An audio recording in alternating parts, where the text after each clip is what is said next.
Well, it's not all good memories, that's for sure. Losing to Michael, especially in '93, was pretty tough to take. I had a rough few nights of sleep after that Paxson shot, but playing against Michael was also a dream come true. He was the greatest player of all time, in my opinion, and it was a joy playing against him. And even back then, it was something you really wanted to look forward to because you knew you were getting the best every night.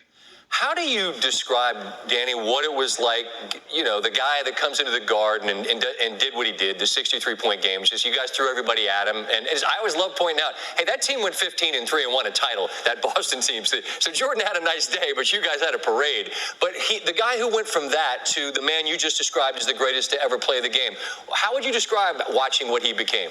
He obviously became such a great player, and I played against him in the finals later in the 90s after that 63-point game in '86. I think we played him again in '87 and beat him again with the Celtics team, but he certainly became a better player, and he certainly, had a better team around him. But you could tell in 1986 that he was going to be an unbelievable player, the best player in the league potentially going forward.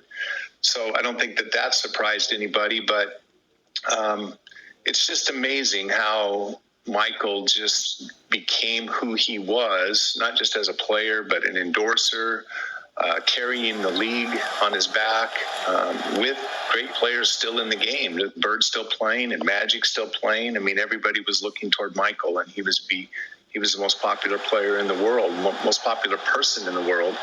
Now, you played in one era, coached in an era. You're obviously very involved in this current era. So because of that, you've got the context that I think Danny carries a lot of weight. And you've already said what you thought about him, who he is in terms of being an all-time player. When you look at them and him historically, how do you feel like that Bulls team with Jordan ought to be viewed among the all-time greats?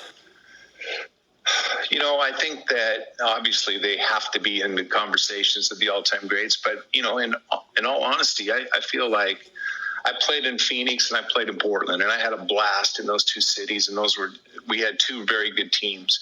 In Phoenix, Charles wasn't 100% in that final series. They beat us 4-2. But that Phoenix team wasn't as good as our 1986 Celtics team, and neither was the Portland team that lost to them. We're not even on the same planet. It's always hard to do eras, but that was a similar era, the Michael Jordan, Larry Bird era.